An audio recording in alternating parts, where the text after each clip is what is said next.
Hi, it's Paul Ryan here. Welcome to the Kudosto podcast. Today we're talking to an Australian Test cricketer and co-founder of Tripod Coffee, Ed Cowan. Welcome to Kudosto, Ed. Good, Paul. How are you doing? You're going well, thanks, mate. Now, it's been a long time since we caught up, and since we did last catch up, you've become Australian Test cricketer number 427. So from me, firstly, congratulations. That's a pretty special achievement.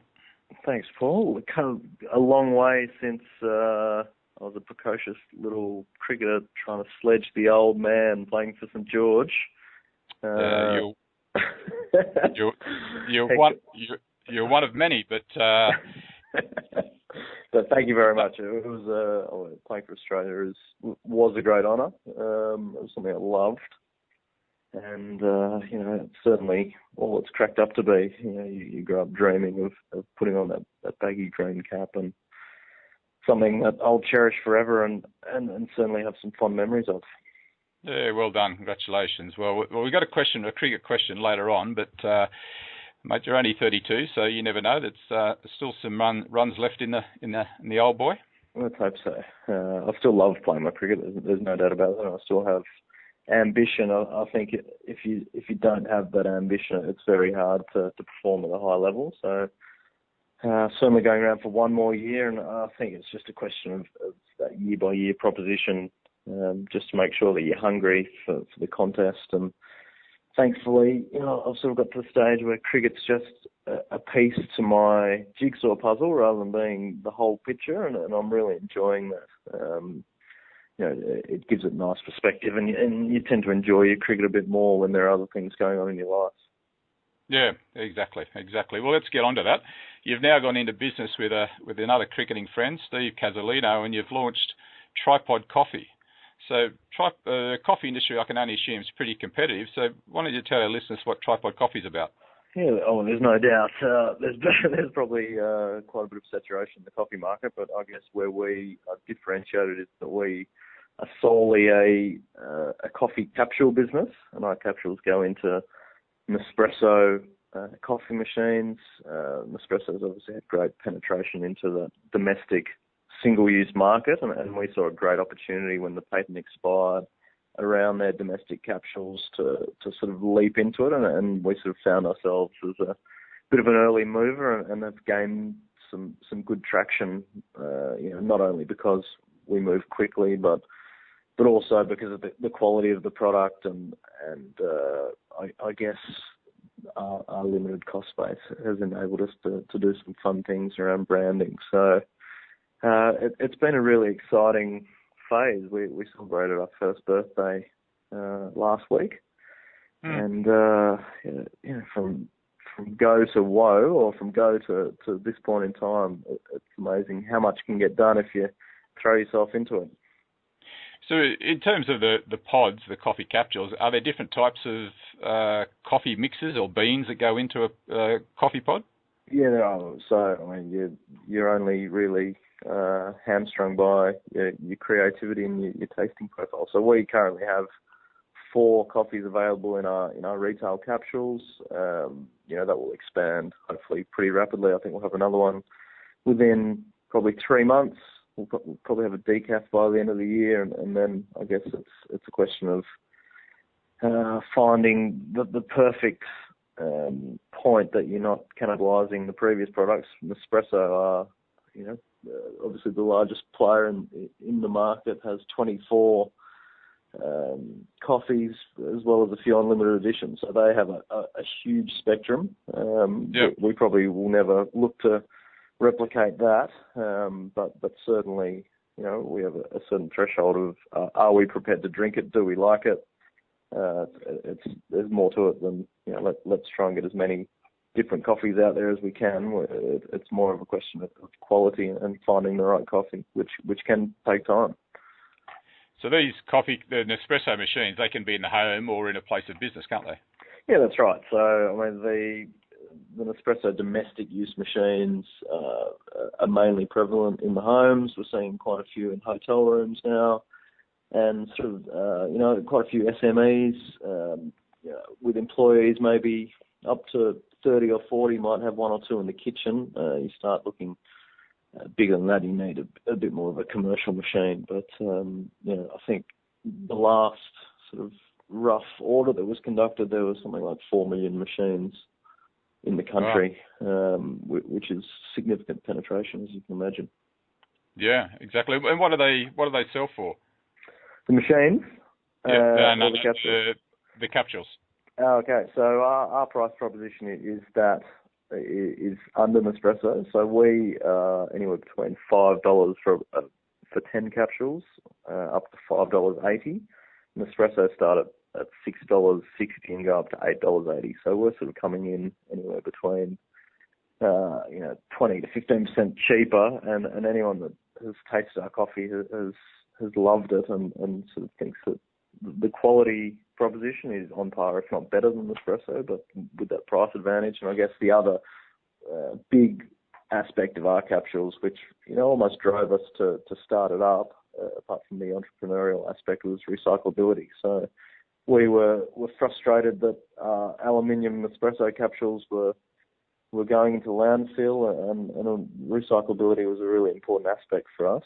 So our capsules can go in the recycle bin. Nespresso's obviously since then realised how much an issue a green option is, and have recycling points. But there's a difference between driving your capsules to a designated spot and being able to throw them in your domestic recycle bin. So we feel like we've got a pretty strong competitive advantage there too.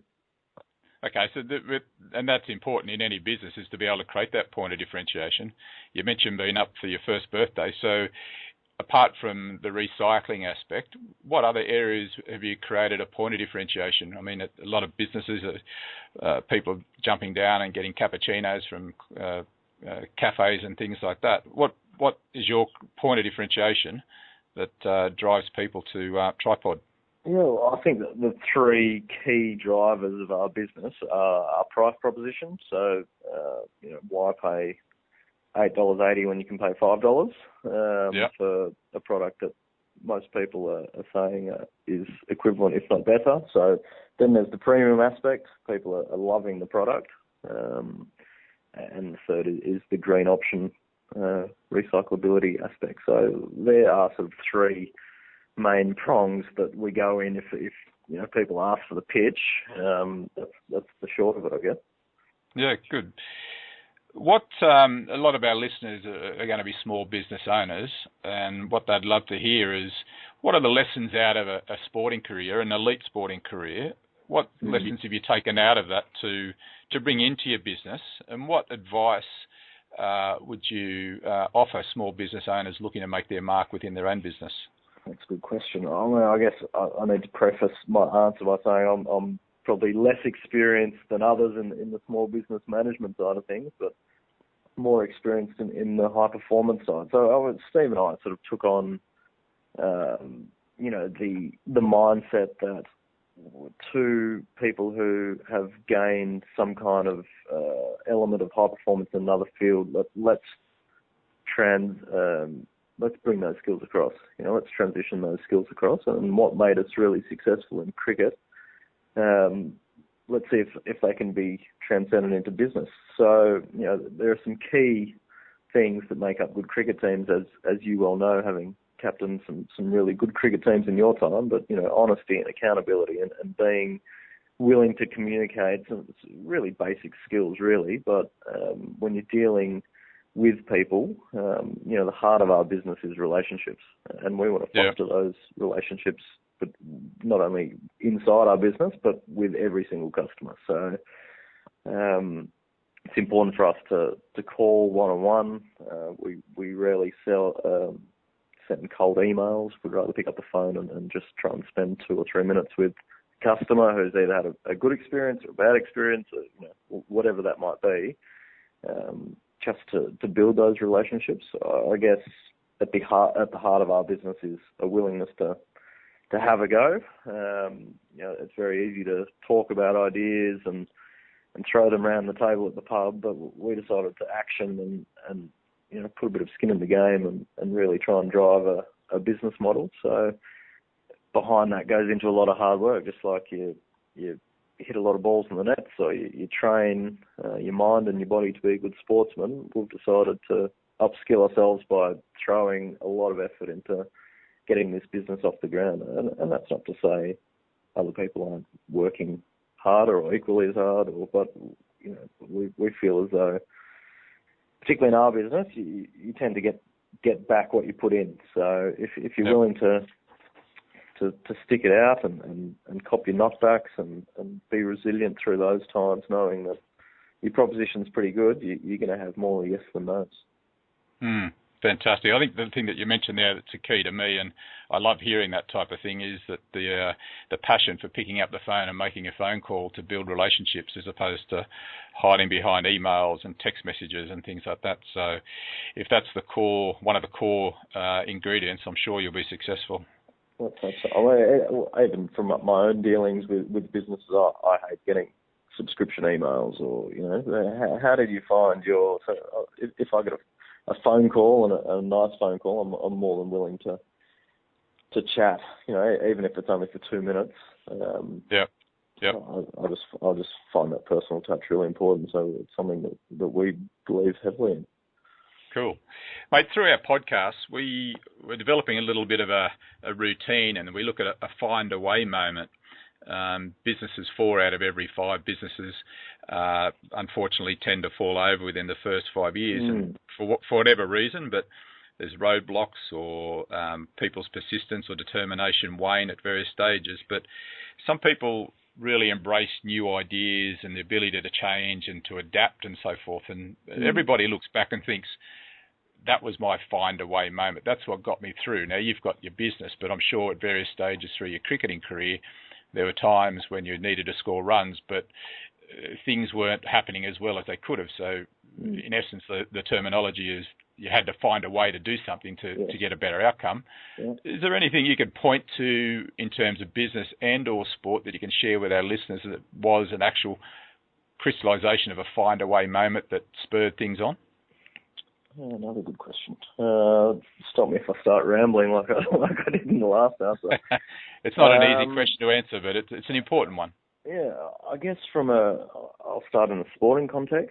I think almost every test match you play ends up being a Findaway moment because you're under so much pressure constantly. It's not like a first-class game of cricket playing for your state where if you miss out, the papers don't pick it up, or you've got a couple dollars in the bank, so to speak. In Test cricket, there's an expectation that you perform every single time you step onto the ground, and the nature of cricket, as that's pretty hard to do unless your name's Ricky Ponting or Justin Langer. So I guess you find yourself in those Findaway moments more often than you'd like, and when people talk about mental toughness, how I'd describe that is finding clarity when there's chaos around you. Yeah. And being able to really isolate what's important, throw all the periphery stuff that goes on in your head, or in cricket, that's the media, that's external pressures, that's your own pressure you're putting on yourself, all those things that get thrown into the pot that create the chaos around you, and just isolate what's important and have that sole focus on that. So to be able to cut through that and have a clear picture of what needs to be done quickly, and I guess that's the next point, is just to have that cognitive flexibility around what you're doing, in a sense that if it's not working, I need to change this quickly. Otherwise, I'm dead in the water. So in a cricket sense, you sum up the conditions, you sum up the bowlers, you try something, how you feel is your best way to react. And if it doesn't work and you're still not out, well, then you might need to change it quick smart, otherwise you're going to be out. And just to assess that quickly and have all the inputs go into your brain and make that decision on the spot for the better, I think is a huge skill. So to translate that into business, I think both those points are pretty pertinent. To be able to focus on what's important and to be able to show flexibility, whether it's in your business or you're thinking about your business, rather than this is how it needs to be done, I'll go and do it, just to be able to step back, say, this is working, this isn't working, let's try this, let's action it now. We've found those that kind of thinking, which is very, cricket specific, but it's got an application into our business as well. Yeah. If that makes sense. Business, yeah, absolutely. In business, I mean, I always talk about the readiness to make mistakes. Like, it's okay to make a mistake, because you can only make mistake when you try new things, and what you got to work out what's working, what's not. I mean, you're an opening bat for Australia. I mean, you can't afford too many mistakes, but I can only assume in the nets and that you're willing to make mistakes to build a better platform. To get better. I mean, if you're not making mistakes, you're not getting. There's no scope to get better, and you've got to take risks to find out exactly how that's going to transform, and we see it with our capsule business almost on a daily basis. Well, what we started out to do is nowhere near what we're doing at the moment. The business model changed maybe 4 or 5 times in the first 3 months just to find out where we were going to fit into the whole picture. On a weekly basis, we're trying new ways to market, whether that's online or above the line marketing, just to see what works. And sometimes at the end of the week, you say, well, that was a little bit of a waste of money, but we know we won't do that again. And we're not throwing a huge amount of money into that form, but it's just a little suck it and see. And if it works, we'll throw a bit more money at it.